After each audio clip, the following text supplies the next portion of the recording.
ETF index mutual funds నేర్చుకుని stock మార్కెట్లో రాణించాలనుకుంటున్నారా? వెంటనే ఈ నెంబర్కి కాల్ చేయండి.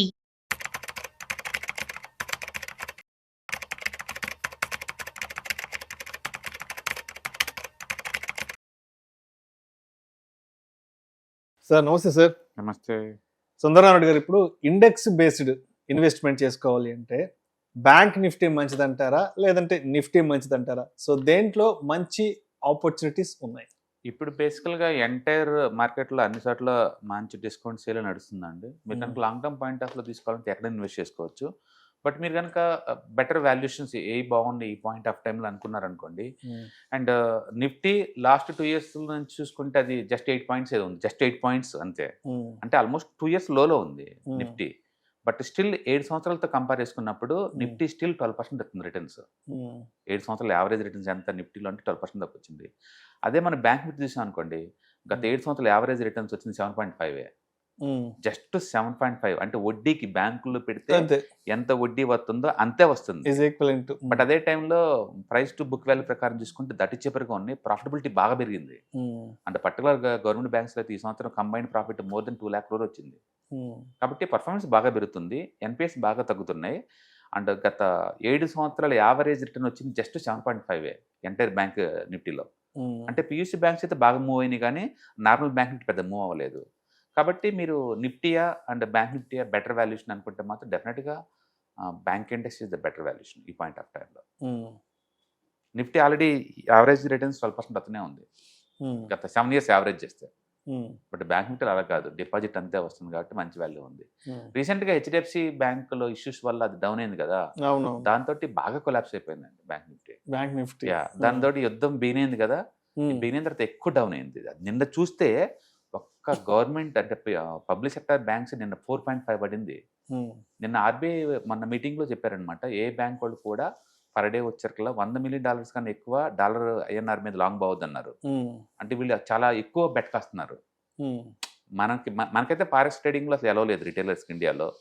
బట్ బ్యాంక్స్ వాళ్ళ పొజిషన్స్ హెడ్జింగ్ చేసుకోవచ్చు, వాళ్ళు హెడ్జింగ్ దాటి ఎక్సెస్ స్పెక్యులేషన్ చేస్తున్నారు డాలర్ మీద. అందుకని ఆర్బీఐ వాళ్ళ మీద కంట్రోల్ పెట్టింది. దాంతో మార్నింగ్ అది -1 అయింది నిన్న USD INR. But still market అయినా సరే మళ్ళీ కొంచెం పైకి వచ్చేసి మళ్ళీ పాజిటివ్ క్లోజ్ అయింది అనమాట. అందుకని నిన్న ఈ బ్యాడ్ న్యూస్ అని చెప్పేసి ఒక్కసారిగా డ్రాప్ అయింది. నిన్న మొత్తం ఫైనాన్సే కొలాప్స్ అయ్యారు నిన్న. లిటరలీ బ్యాంక్ నిఫ్టీ 3.5% డౌన్ అయింది నిన్న ఒక్క రోజులోనే.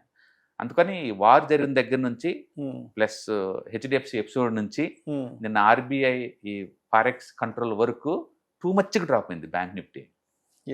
అంటే ఓవరాల్ చూసుకుంటే లాస్ట్ 7 years ఇయర్లీ గిట్టుబాటు అయింది 7.5%.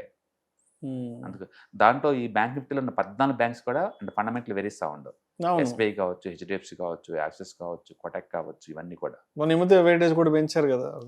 కాబట్టి నీకు 2 చాయిస్ ఇచ్చారనుకోండి, సింగిల్ సెక్టర్ అయినా సరే and bank Nifty the best opportunities ఉన్నట్లు లెక్క. బ్యాంక్ నిఫ్టీ బెస్ట్ బ్యాంక్ నిఫ్టీతో పోల్చుకుంటే, ఎందుకంటే నిఫ్టీ 7 year రిటర్న్స్ 12 దాటింది, యావరేజ్ మామూలుగా ఉంది, డిస్కౌంట్ సేల్ ఏం లేదు మామూలు. ఇప్పుడు అంటే బ్యాంక్ నిఫ్టీ గురించి మాట్లాడుకుంటే అంటే బ్యాంక్ నిఫ్టీలో వోల్టాలిటీ ఏమన్నా ఎక్కువ ఉంటుందేమో నేను అనుకుంటున్నా, సింగిల్ సెక్టర్ కాబట్టి. ఎందుకంటే సింగిల్ సెక్టర్ ఆర్బీఐ నుంచి వచ్చే ఏదో ఒక న్యూస్ కోసం వెయిట్ చేస్తుంటది, అటు పడ్డమో లేవడం ఏదో ఒకటి జరుగుతుంది. బట్ మనం మాట్లాడుకున్న షార్ట్ టర్మ్ పాయింట్ కాదు, లాంగ్ టర్మ్. మీరు అట్లీస్ట్ లాస్ట్ ఒక 4-5 years టైం ఇచ్చారనుకోండి, ఆ పాయింట్ ఆఫ్ టైం మాట్లాడుకున్నాం అనుకోండి, ఇంత మంచి డిస్కౌంట్స్ కోవిడ్ అప్పుడు కూడా చూడలేం మనం. హెచ్డిఎఫ్సి $7 అవునవును.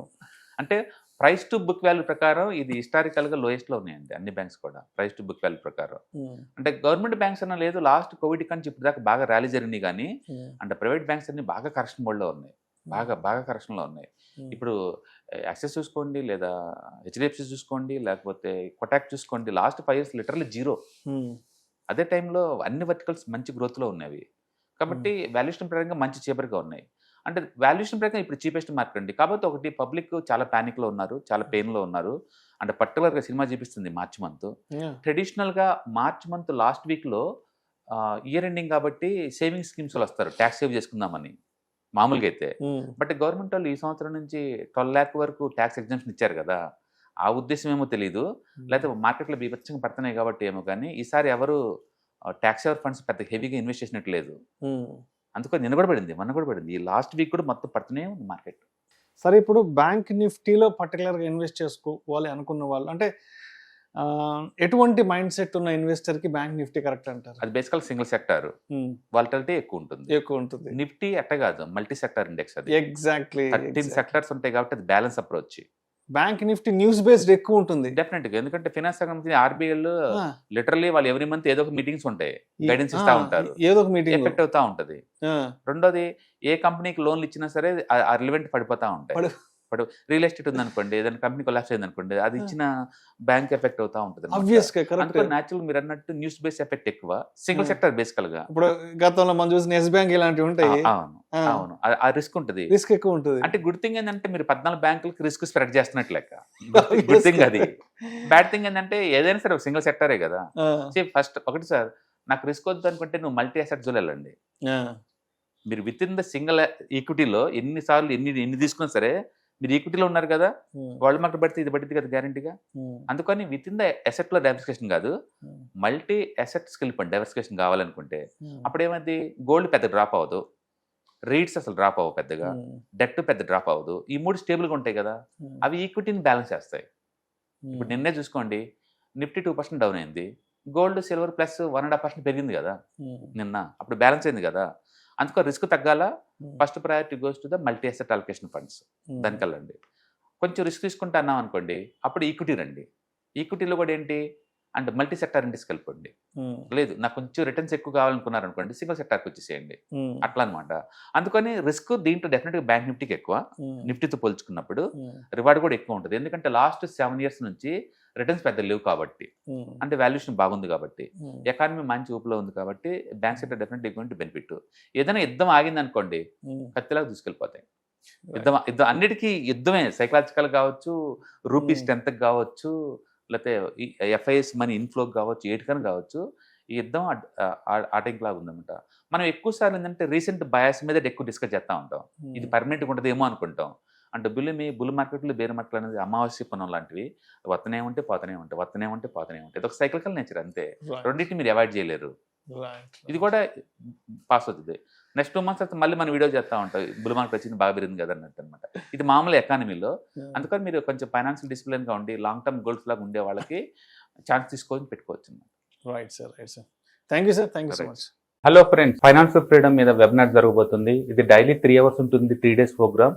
దీంట్లో మీకు ఫైనాన్షియల్ ఫ్రీడమ్ ఎలా సాధించవచ్చు via with ETFs, index funds, mutual funds ద్వారా డీటెయిల్ గా ప్రాక్టికల్ వేలో మీకు ఎక్స్ప్లెయిన్ చేయబడుతుంది. అండ్ దీంట్లో ఎనీ డౌట్స్ ఉన్నా సరే ఇమీడియట్ గా వెబినార్ లోనే ఎక్స్ప్లెనేషన్ చెప్తారు.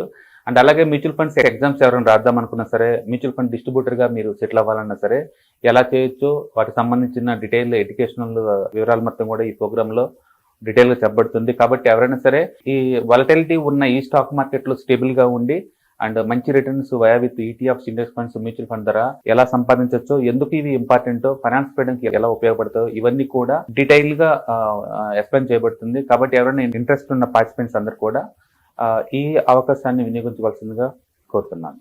Thank you.